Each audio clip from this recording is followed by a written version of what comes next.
Welcome back to the Milwaukee Market Update. We're covering real estate news and data and breaking it down to help you understand how it impacts your real estate decisions. Teaser, how the big game kicks off the spring real estate market. What to take away this episode? The spring market is heating up. We're talking more about that here today. How insurance might be the least talked about part of a transaction, but how more than ever right now it's probably the most important. And then can cash flow predict who wins the Super Bowl? They were kind of right this year on who lost the Super Bowl. And then it's an election year. We all know it. We're all talking about it. Who's going to win? Joe Biden or my partner here, Ty Ash? The Milwaukee Barbarians have made their choice. The rugby team here in Milwaukee that Ty's the president of. Thank you.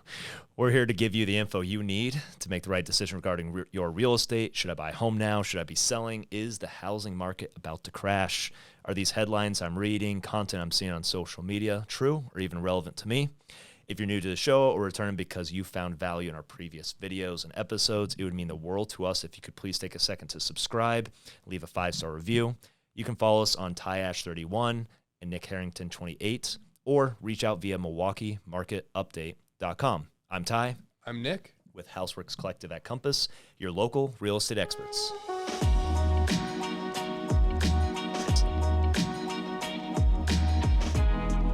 Okay, let's start with our quick tips, starting with buyers.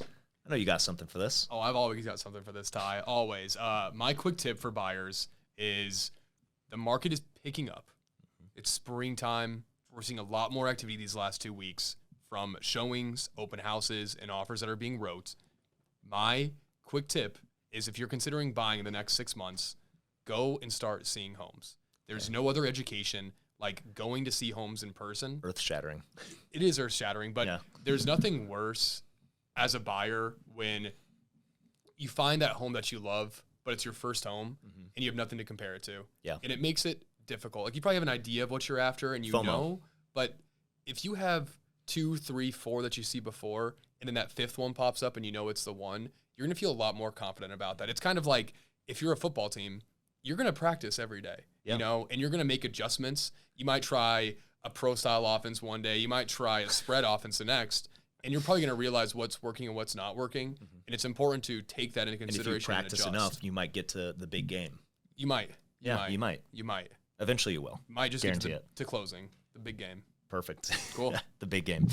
For our homeowners out there, I think this is probably something that everyone on our team does super well, is doing touch bases with our clients on pretty much a weekly basis. As we know, we're moving towards that listing process going live, because essentially, just like in a football game, you might need to adjust courses. You know, you might need to change strategies. Let's say maybe a new listing pops up the week before you go live and it's priced a little bit lower than what you're planning on. You might want to make sure, maybe we push it out a few days to make sure that gets an accepted offer so we're the only home available in the neighborhood. Or do we adjust the list price so that we're at least comparable and we're very clearly the best option? Because we do see that flocking effect of buyers going to what's the best one, and then we'll go to the next one. And sometimes they believe they can get a better deal on the second one because it has 6 days on market instead of 3. So meet with your agent, make sure you're getting the right advice on decluttering, staging, pricing, and make sure you're fluid and okay with actually making changes throughout the process. So Love it. Have that touch base. Yeah, good. And then my quick tip for investors is once you identify your market, maybe you're local, maybe you're out of state, the more that you dive into the market, the more that you put into it in terms of relationships, contacts that you make, the more you're going to get out of it, especially when it comes to finding off-market deals. Like if you're the GM of a football team, the more that you're plugged into your team and understanding maybe some different free agencies that you might be able to find or some potential trades, and the more that you are really investing in the relationships that you have, the more likely you might be able to find those players and pick those guys up that other teams don't even have their eye on. Kind of like off-market deals, where if you're plugging in with local lenders, local agents, wholesalers, and you're really providing value to them and staying top of mind to them, more than likely, you might have a better opportunity to get something off-market than the average person who's just on the same page with your head coach as the GM, head coach being your agent, you're not going to get the inside knowledge very quickly from what's going on in lending, what's going on with private money, what's going on with the deals and off markets with wholesalers. They're your connections to all that underlying staff and people. Like, they're your main person that gets you all the information you need. Love that. And we've also seen this year too that if you're playing GM and head coach, sometimes it's worked in the past. Belichick killed it at the Patriots, but makes a new year with the Patriots. We see what happens trying to play two roles. So it's also very important to understand your role and then lean into other roles that people have in your organization. And create leverage. You can amplify the time you spend and get more resources out of somebody who's doing this all day, every day. Yeah.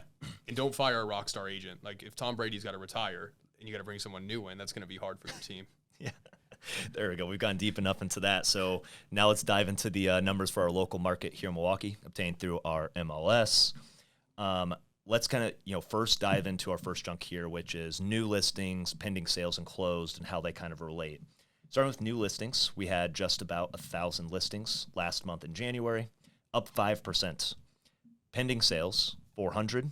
These are the homes that went under contract, up 16%. And then closed sales, 700 homes, down just about 3% versus a year ago. Let's take a pause and talk about how new, pending, and closed sales is kind of fluctuating here in our market. I think one of those stats would be the new listing inventory, right? So as we look at the last, rolling 12-month average, new listings have been down 12%, and now we've seen over the last essentially 6 months here, we've had a complete trend change where the first 6 months out of that 12-month range, they were averaging about down 20. Now I'd say we're averaging right about flat to about up 3% in new listings. That's a pretty big trend change. What are you seeing out there in terms of newness and how that's flowing through to accepted offers? Yeah, so what's on the market and what gets closed is all based on the new listings. Yep. And so what we're seeing here is the trend has changed from the sense that we have now flat inventory from a year ago. But to me, it's just the market leveling off, where I don't know if it's less of a trend reversal or it's more of just we're getting some more predictability in the market. We saw a great uptick month over month from December to January, which we always do. So that's promising. I expect that as February, March, April, these numbers continue to come out, we're going to probably see another flat year of inventory compared to where we were last year. And I predict if we look February through July, last year we were down 20%. This year, I bet we're going to be up 2 to 5%. Yeah, maybe even closer to the higher single digits as we have such a low baseline. In April of last year, we only listed 1,500 homes, and that was down 27% versus April 2022. There's probably going to be a big base effect there where there were so few homes listed in that one given month in April and May that we should likely see, hopefully into the teens of an increase of new listing activity. Totally agree. And then obviously all this flows through to our closed transactions. Again, we've seen a trend change here where essentially we get to the tail end of the year, October, November, December. We got to slightly positive to not as down. The 12-month moving average for closed sales here in the Milwaukee greater area is down 16%, and we've significantly improved. January ended at down 3% year over year as we continue to get this newness, and especially now as the weather is shifting here in the Milwaukee market, we should see an increase in these closings because of the newness that we're getting. Yeah, and so closed sales in January, we're down 3%. But if you look at pending sales, those are homes currently under contract, it's up 16% from a year ago. So pending sales are a future indicator of what's under contract, what will close. Relatively flat this year or this month for closed sales. So I'm expecting next month We'll probably see a pop. Yeah, Absolutely. Well, now let's move into this next bucket, which I would say that's kind of telling us what has happened and maybe a little bit of what might happen in the future. Now, as we move over into days on market as well as median sales price, I think these are the categories that usually our buyers are very curious about to see how quickly do I need to get out and see the home? Do I need to be going over asking? But then on the listing side or on the sellers, hey, how quickly can I sell my home and what's the appropriate price for me to list for? And should I expect over asking offers, multiple offers, everything else? So our days on market now sitting at 34 days on market until they sell. That's up 9% versus a year ago. But again, we're still talking about a relatively fast time frame. It is normal for us to see a peak here. Essentially, January peaked at 34 months versus last year in the 34 days.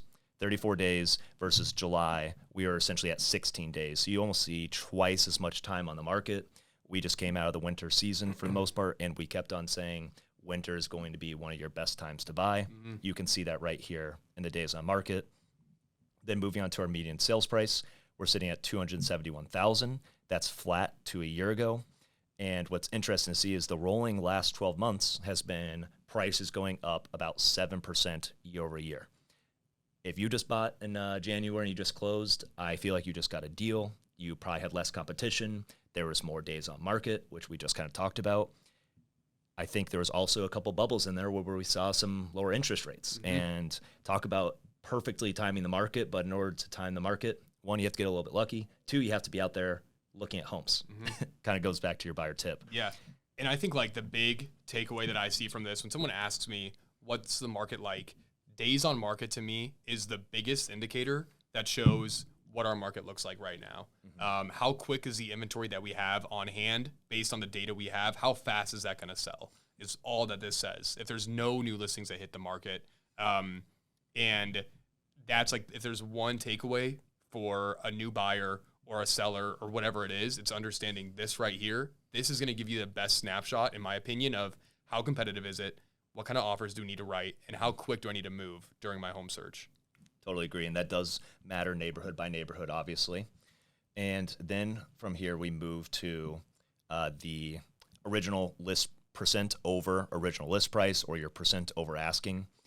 January just ended at 96.3, relatively the same of what it was last year. So technically getting under ask price here in the winter months, pretty typical to see.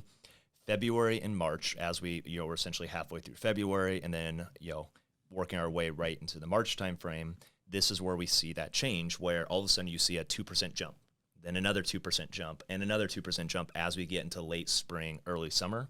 There is still time before we actually get into the higher competitive months to still get something around the list price or on average around the list price. But this is definitely going to be something to keep an eye on. Last year we peaked at about 103% over list being where we ended. Right now we're seeing it's still an opportunity on average for people to get a price under asking. Then finally, we get to our last two metrics here of essentially inventory of homes for sale. We're sitting at 1,800 homes available for sale, up 2% versus a year ago. We want to see higher percent increases on this because we desperately need the inventory. You can see that in the months of supply. Currently, our last 12 months rolling average is about 2 months. We did see a considerable uptick in January, being at 2.7 months of supply.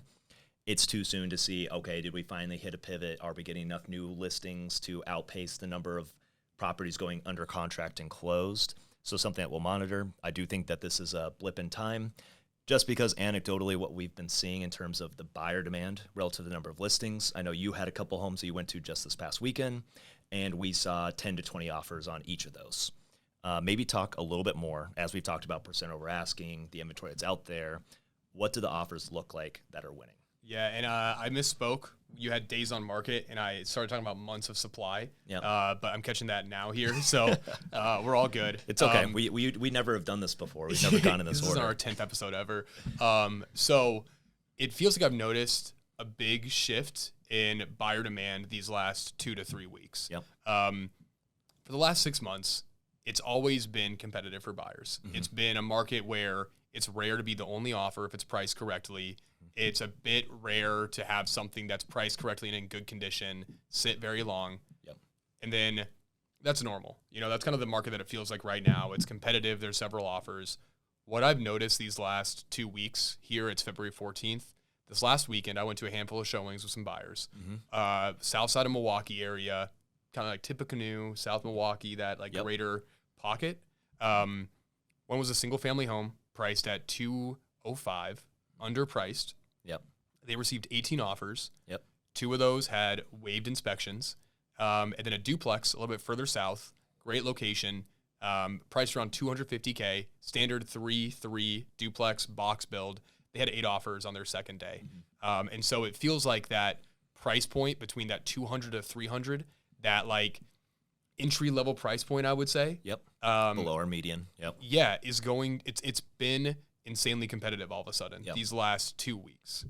And we've seen that, we've done some, dive into the market summary of what does the competition look like under 300,000 and what does it look like at like 500,000 above, and you can see higher days on market, more months of supply in those higher price points. One, because there's just less buyers as you get up there, versus as you get into the more affordable price points, everybody wants it, everybody's taking a swing.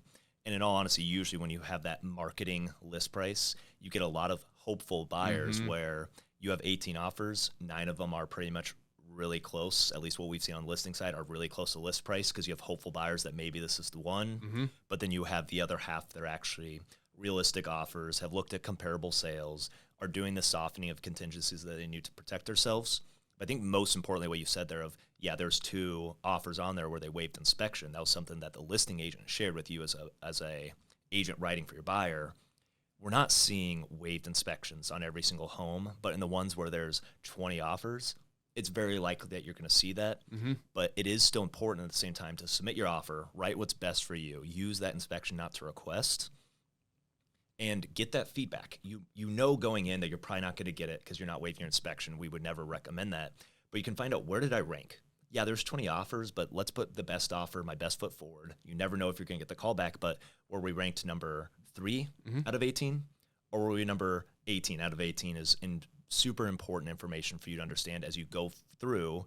Keep seeing more homes, find the right fit, and knowing where you need to dial in versus your competition. Yeah, I'm totally with you. And I kind of think of those as like, you write an offer, it's about that feedback loop that you always talk about. And I think about it too, is you have a buyer pool of buyers you're competing against, where we now know there's 18 people that are after that kind of home in that area at that price point. Yeah. And one offer gets accepted, now there's 17 of them. Yeah. If we just like take a moment in time. And so understanding how you rank up against your competition helps you with that next offer. If you were number 2, it's a good sign that if you write a similar competitive offer, you probably have a chance, all things being equal, for that next one. Yeah.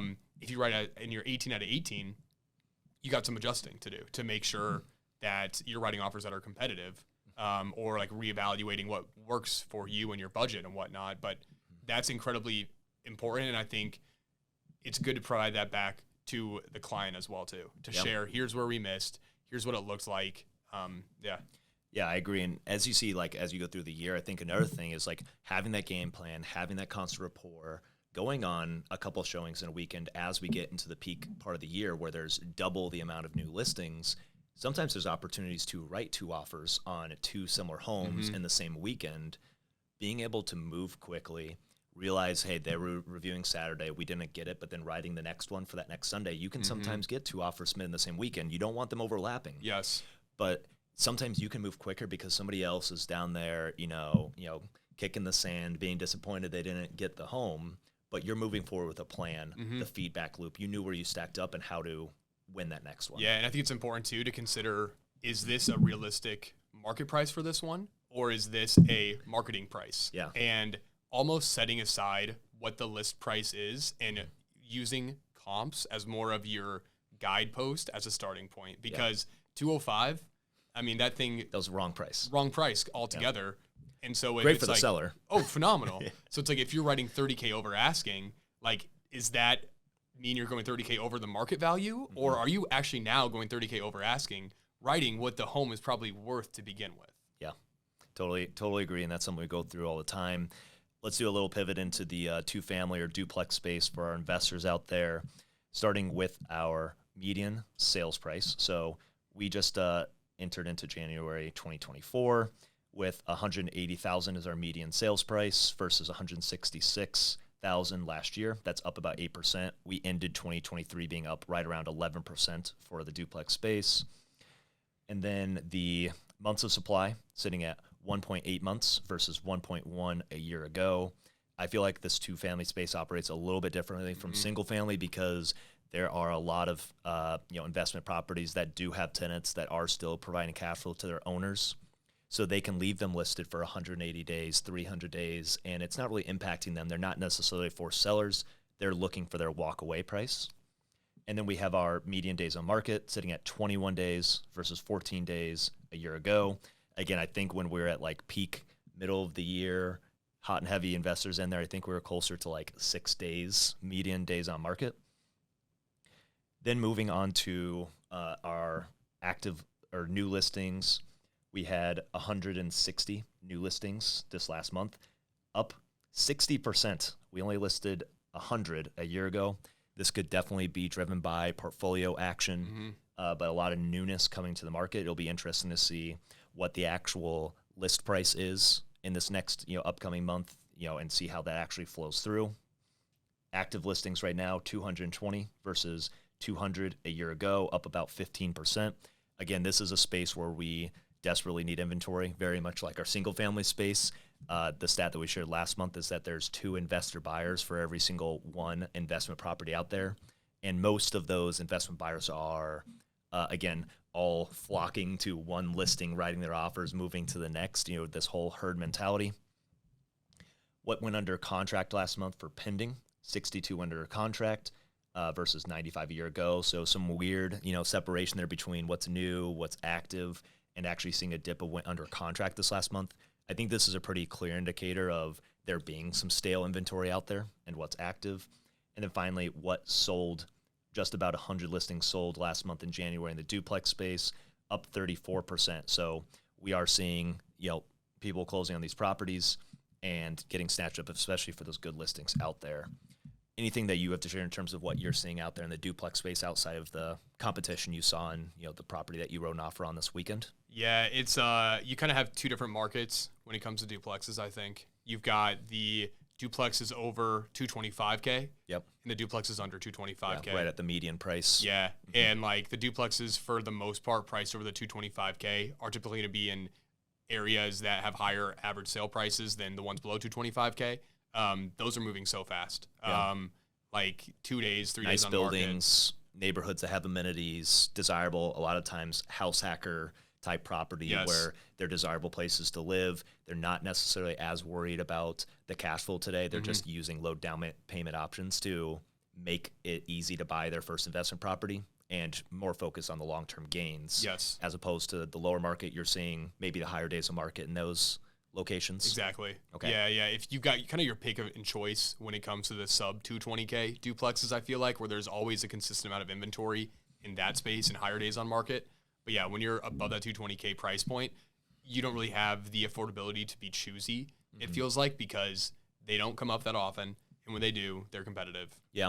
And I think it's kind of interesting. I actually showed one that was for an investment. $290,000 was the list price, actually for sale by owner. They just did one open. River West? River West. Yeah. They just did one open house. And did you write on this one as well? Did you write an offer on this one? I did. Oh, so wow. We'll have to. Well, you didn't get it, I know. Or did you? No, I didn't. Did you? Okay, no, I didn't Okay, either. well, let's diagnose here. So essentially, huge traffic. They did one open house for 3 hours on a Saturday. I think they let some people in at different times too, but just packed people in on Saturday, accepted all offers on Monday, reviewed them on Tuesday. We heard back today. A lot of showings, but only 6 offers, because what you see is as that price goes up, there's more investors that drop out because there's not as much cash flow in that investment, but the neighborhood is great. The property was beautiful. It was one of the cleanest duplexes I've ever gotten to in River West. But I know where we fell. Do you know where you ranked? Number 2. We were number 3. Okay. So I know that we went about $20,000 over asking. Yep. We did an inspection not to request. Did you also have an inspection not to request? 25K over. Okay. Inspection not to request, 5K. Okay, so they actually prioritized price in that situation, which I think is actually pretty common in this for sale by owner situation, where they saw price being more important than essentially we had terms of inspection not to request. And that's why having those conversations matters, is that seller actually prioritized price. But I do know that they mentioned when I talked to them on the phone that there was somebody who waived inspection out there. So do you know why they chose that one? I think it's because of the terms of the waived inspection. But if they didn't have that, it sounds like if both people did a softening of the inspection contingency, we're going to go with the best price. Yeah, I also heard the winning offer. Was your buyer a local house hacker? They're out of state. Yeah, so mine was as well too. And I hope you're listening to this, by the way. Yeah.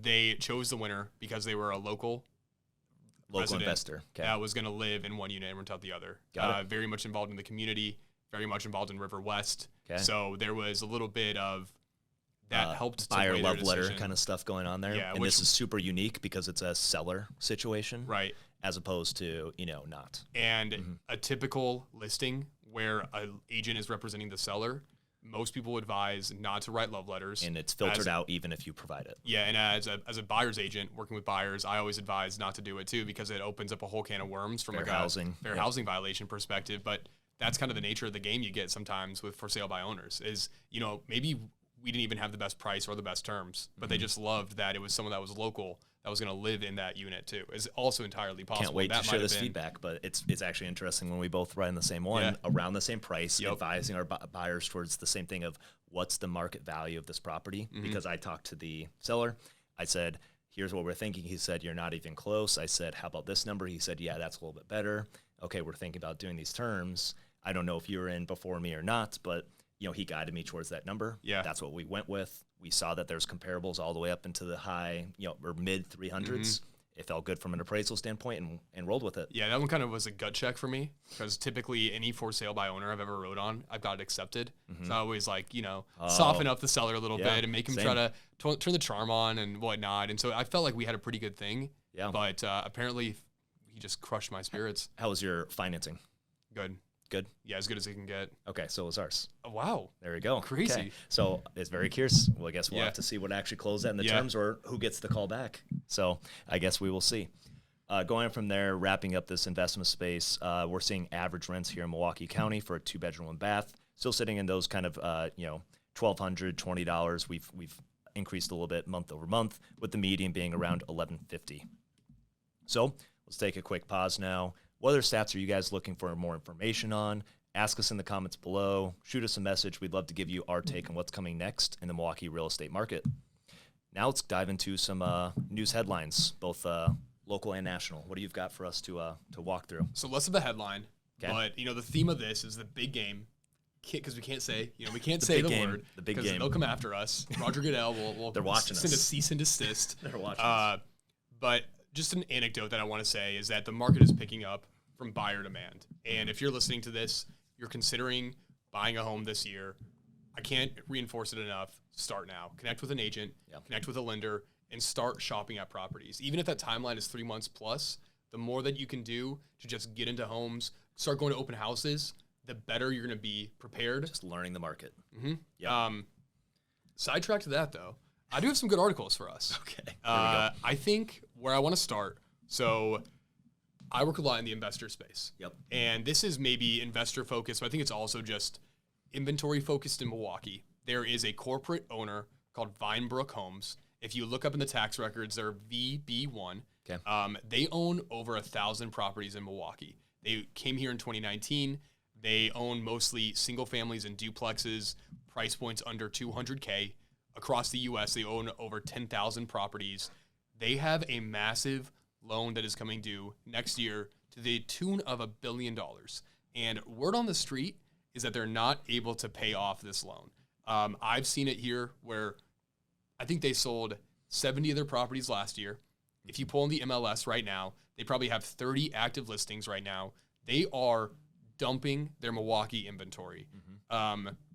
So I think it's worth talking about, because you have a lot of people that they kind of like the tune of this year. I feel like there's a lot of institutional buyers that have been beating out grandma to get in the single family home. Right. Vinebrook is probably a great example of that, of having deep pockets to buy homes, cash, no inspection.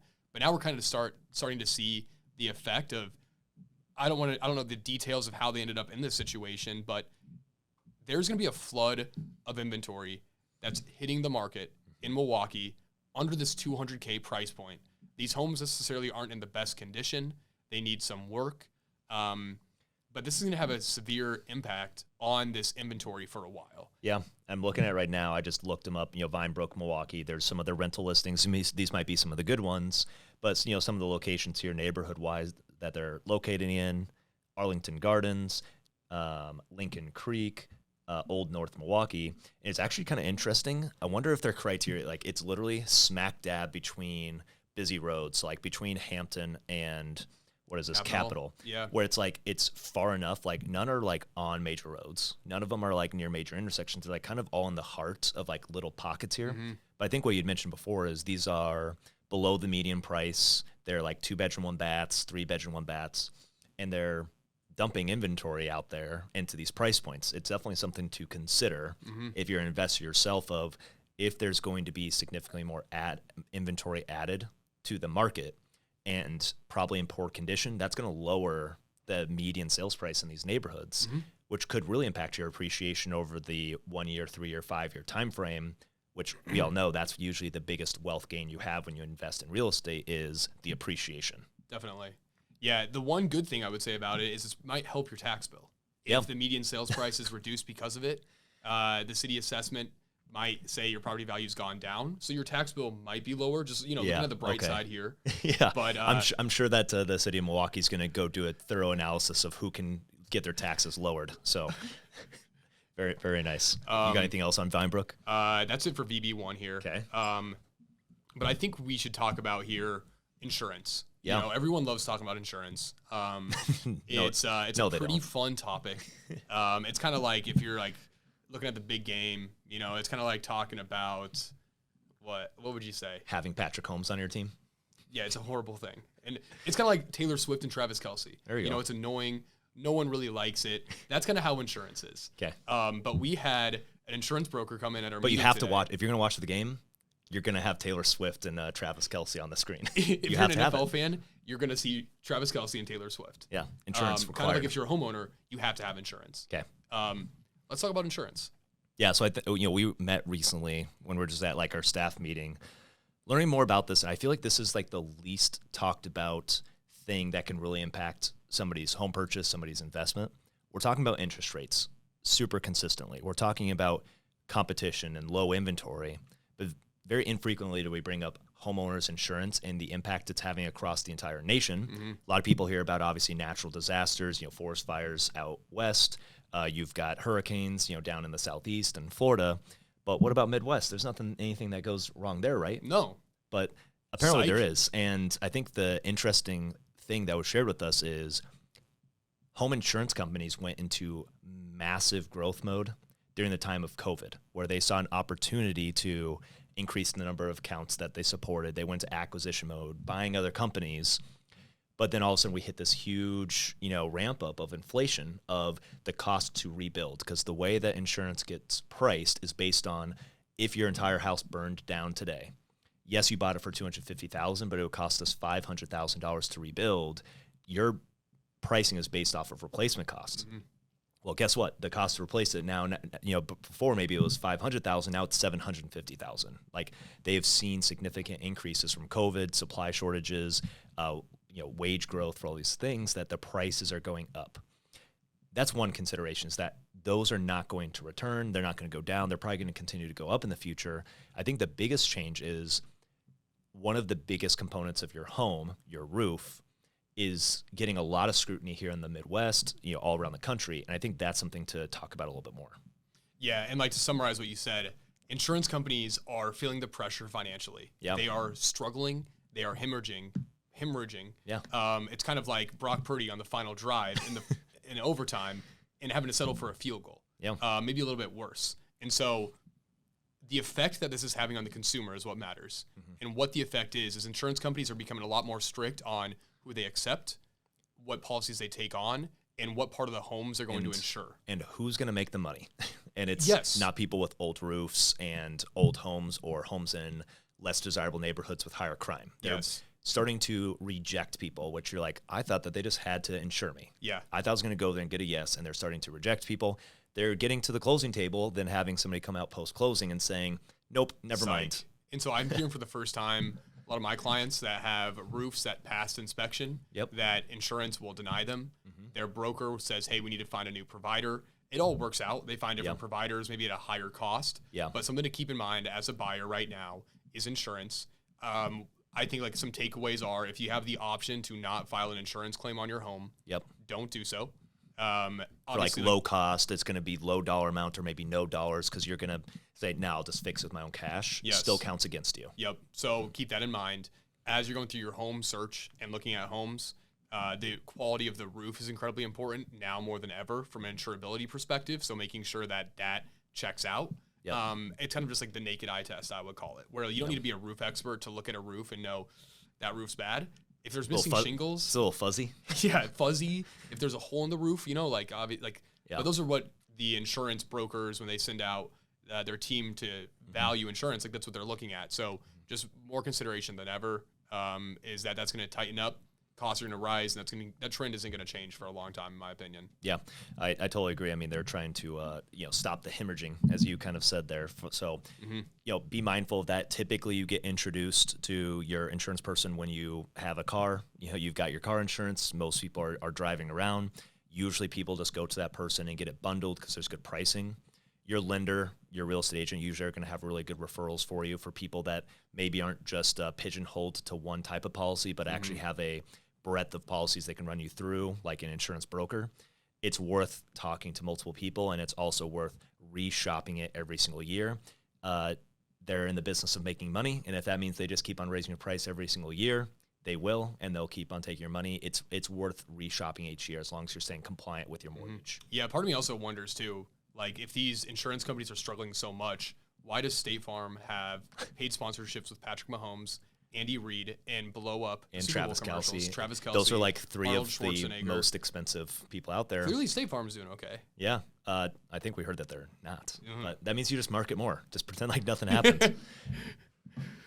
Well, what else you got? Now you got some national stuff? Yeah, so moving into more national things. We talked about the baby boomers last episode, where we kind of said that baby boomers are, as they age out and as they look to downsize or move to assisted living or whatever it is, that there's going to be inventory that'll be unlocked in that space. And as the average home buyer age of 33, if that stays around 33, that is the next largest generation of new entrants into the home buying pool. So we have a large group leaving. We have a large group entering.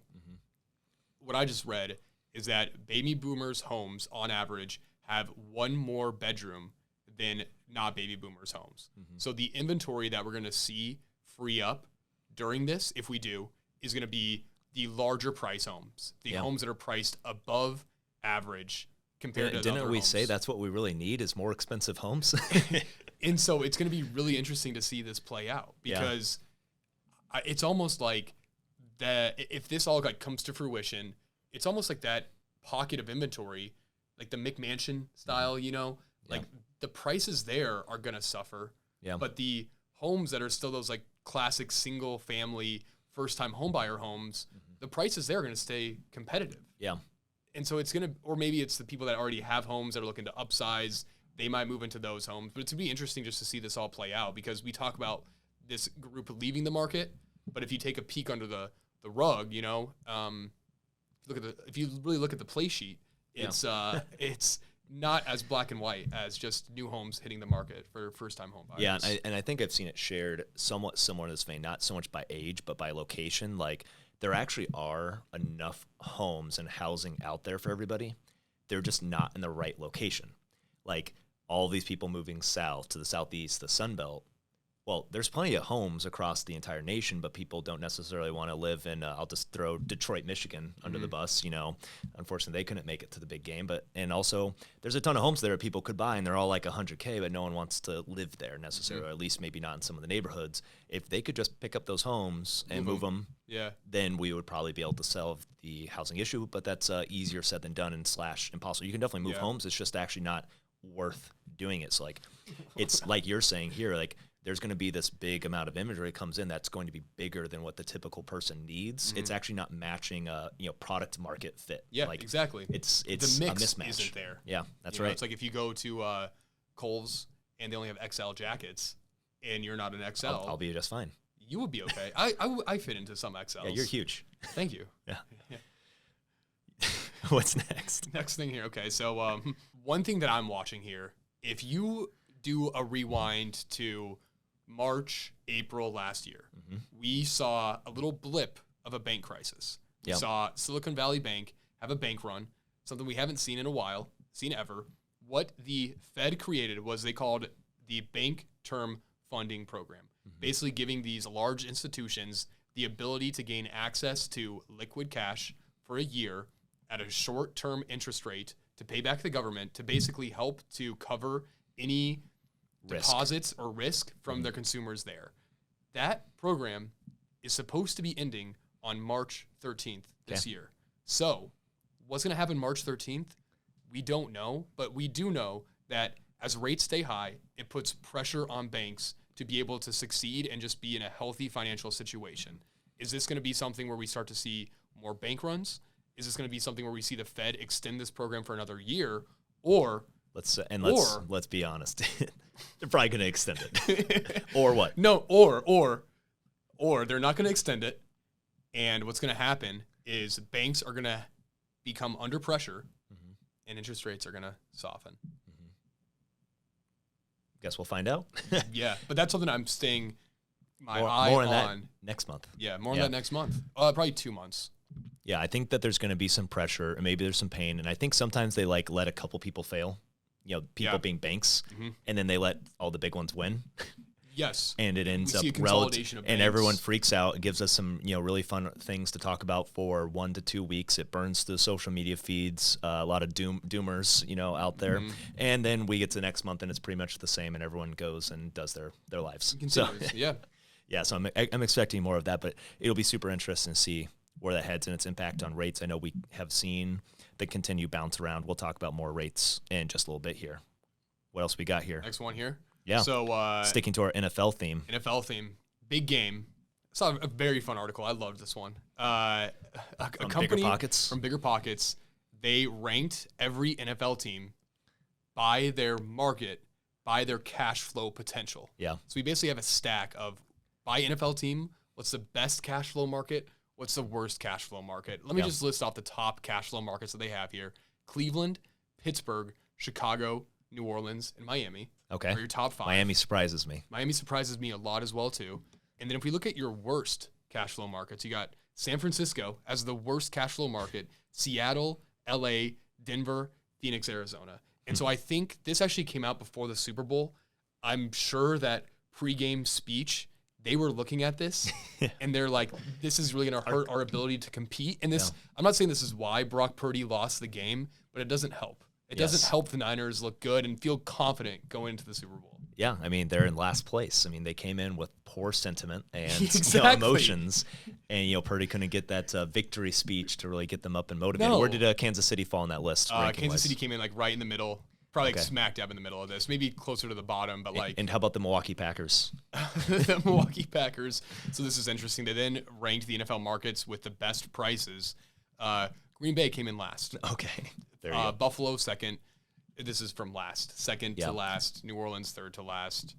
So obviously not as much cash flow up there in the Green Bay market. A lot of single family and honestly a lot of high prices because there's actually a pretty healthy short-term rental market that's all around, Lambeau, Titletown. Yeah. Titletown, yeah. Exactly. So very interesting to see that. Yeah, it is interesting. And I think, too, it's like Cleveland made the playoffs. Pittsburgh, I think, was in the wild card. Chicago missed. We're going back to the top But they had best season in years. They almost went 50-50. Yeah, there's got to be some indicator that we could track here as far as like the best cash flow markets and what that equates to, and then track Detroit's how the cash flow goes over the years to how the team performs. But that'll be like a next year. We'll revisit this later. Yeah, this is something that I would actually love to see is after a team wins in any of the major sports like NBA, MLB, NFL, NHL, does the housing market experience a boom that next 12 months later? Oh, interesting. Because of the revenue generated by essentially, if you're in the playoffs in some of these major sports, that means that you have like an extra month to probably 2 months of extra bar activity, service industry making more money, people spending money, good libations going around of people being super excited. Does that put more cash in people's pockets and actually impact not just the local economy? You know for a fact that drives local economy, but does it also drive positive sentiment around their real estate markets too? Interesting. I'm sure it does. We'll circle back on that because, I mean, we had the Milwaukee Bucks, so yeah, fantasy draft, fantasy real estate draft. There you go. Perfect. All right, wrap us up. Okay, last article. What do I have here? Okay, so on the Super Bowl, Homes.com, they had a massive marketing campaign during the Super Bowl. You probably saw their commercials. Yeah, they put together $1 billion of a marketing campaign to advertise just for the Super Bowl. Wow. You just told me they're now the number 2 search engine for homes. Yep. They just passed Realtor.com. Passed Realtor.com, but still behind Zillow. Zillow the GOAT. So it's interesting to see this play out. These are all very much consumer-facing products that are designed to help the average home buyer be more educated, equipped, and make it easier for them to shop for homes. But it's just interesting to see like this play out and Homes.com making a big push into it. I feel like Realtor.com lives off of their name being Realtor.com. I don't ever see them advertise. Zillow is just like the first thing a lot of people think about, but it's also kind of interesting looking at what different, we'll call them search engines, people use based off of where they are. I know Redfin is more of like a startup kind of feel. They're massive in California. They kind of own that space. I feel like here, Zillow and Realtor.com are kind of like the number one and number two. Honestly, I don't know any buyers that I work with that are on Homes.com yet. But and like you said, Zillow is like the brand name, the Zestimate, the one that kind of took over from the local MLSs, and people started a lot of their searches there.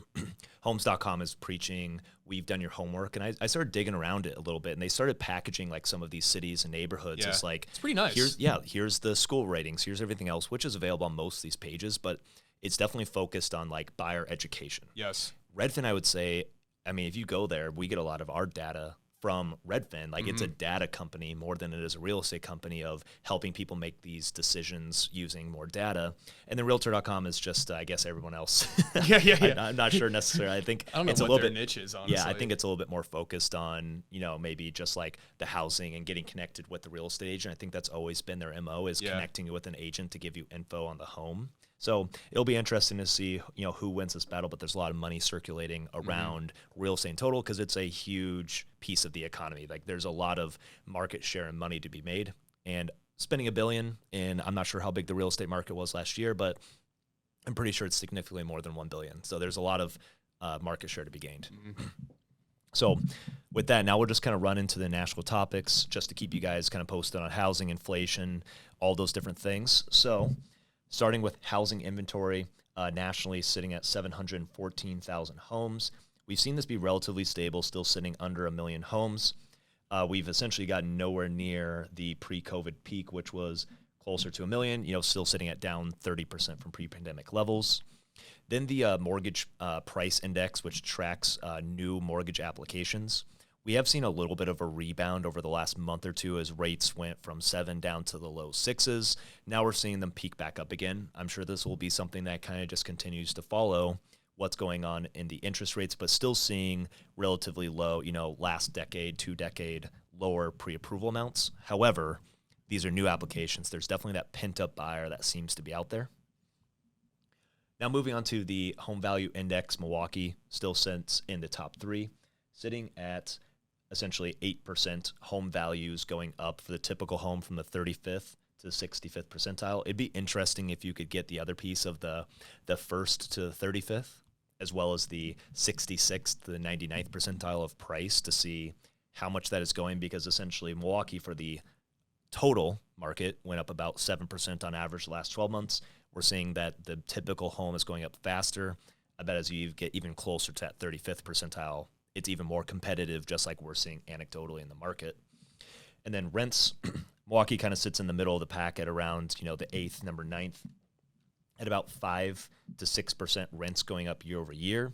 Even though really as we look at like the rentometer, we're really seeing that like the historical rents going up are usually about like 3 to 4%. And I know we had some recent anecdotal evidence of a relatively bigger property manager in our area who was able to, for his client pool, raise rents by about 8%. And I think that's one of those things where, each person's portfolio and how under market were they before is interesting to track. But we're definitely seeing rents being raised. You're seeing a lot of these longer held properties with under market rents that are all of a sudden getting popped up from 800 to 1,000. Yeah, and it seems like too in Milwaukee, you've got, it's almost like a rule of thumb, like the older the tenant is in a building, typically the better deal they have. Yeah. Like a lot of the tenants that I have or residents that live in my properties, if they've been there for a long time, they treat the place well and they're respectful. They probably have better rent than a brand new resident that just signs a lease this year. Yeah. But I think too, we got a lot of inventory that we see pop up where it's long-term residents that have been in these single families or duplexes with really low rent compared to everything else. And so I think a lot of times too, we typically see that rent increase when there's a new owner who's like, I bought this as a business. Like we want to at least get these close to rent, to market rent. But he also mentioned too that typically on average, it's like a 3% increase year over year is like a standard. Yeah. But then I think just based off the mix that he has, it was an 8% total for year over year. So I want to say like rents are going up 8%, but like for that portfolio mix, it sounds like it made sense, you know? Yeah, and there's sometimes that turnover of you just have ones that need to be refreshed, or you just have people move out, and you just get fortunate. You have to put a little bit of money into it. Usually that's associated with a tenant turnover. Then we get into the inflation numbers. I know they released this just yesterday on the 13th of February. Came in at 3.1% in total versus the forecast was 3.1. I do think overall pretty much this was a bad news. People are wanting to see this get lower than this 3.1, get closer to the 2% Fed target. And I know that the mortgage rate, you know, kind of the mortgage market didn't respond too positively. I think we saw a pretty considerable jump up there. However, we will see, it seems like it continues to hover. If you look at that chart over the last 8 months, it's relatively stable. Prices are still going up over increases from a year ago that were also up. But in general, consistency usually helps everyone with a little bit of planning. Then as we look at the core inflation at 3.9, so higher than the total inflation number 3.1, big driver of that being services, specifically shelter, still sitting at about 6%. But I think we've seen pretty much consistently every single month for about the last 6 months, this shelter inflation going down, ticking down a little bit each month, though we are still seeing in some of these markets, we're still seeing considerable rent increases. That's what this shelter is tracking. Going on from there, speaking of mortgage rates, as of today, we're sitting at 7.1% interest rate being your typical 30-year fixed. We are seeing that most of our loan brokers are locking in about 0.5 percentage lower than this when you actually go to lock terms based on your down payment, your credit score, all those different things. So still sitting in like the mid sixes in terms of what actually gets locked.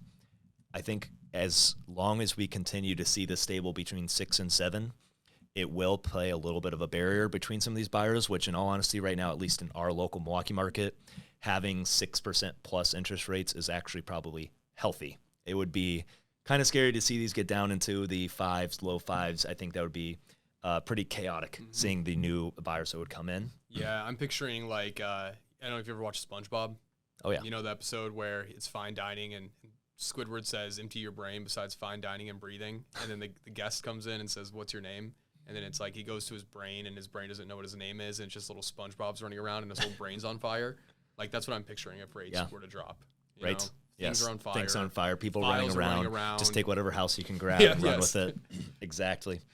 And then if we look at a year ago, we were sitting at an average mortgage rate of about 6.5%. Again, that year over year comparison where it's like, well, at least it's not an 8 where we did actually get up into those high 7s. Yeah. You start getting some of that recency bias that takes over and people get a little more confident as they have more consistency. So with all that, like with these stats in here, what does that really mean for buyers, sellers, investors? I mean, we continue to see similar inflation numbers, similar interest rates. We're still seeing inventory remain, I guess, relatively stable, maybe slowly ticking up, which would be a positive.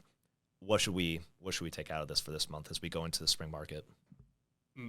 I'll let you start this one. I feel like you asked me the questions first, and I always start. What are your takes here? I would say we went over this last month, but it's like the market's going to heat up. Like it is, and we're already seeing, you know, there was a $249,900 home really close to our office here in the Tosa area, and it had 30 showings and 20 people in the open house within the first, 2 hours, and they got 6 offers, so not every single person wrote, but there's definitely interest. When you have one open house that gets 20 people coming through, those open house people are usually just one step behind those actively showing people. They're going to be the ones that replace, once those 30 people get accepted offers, there's your next 20. Yep. And those 20 are going to be shopping during the peak of the market.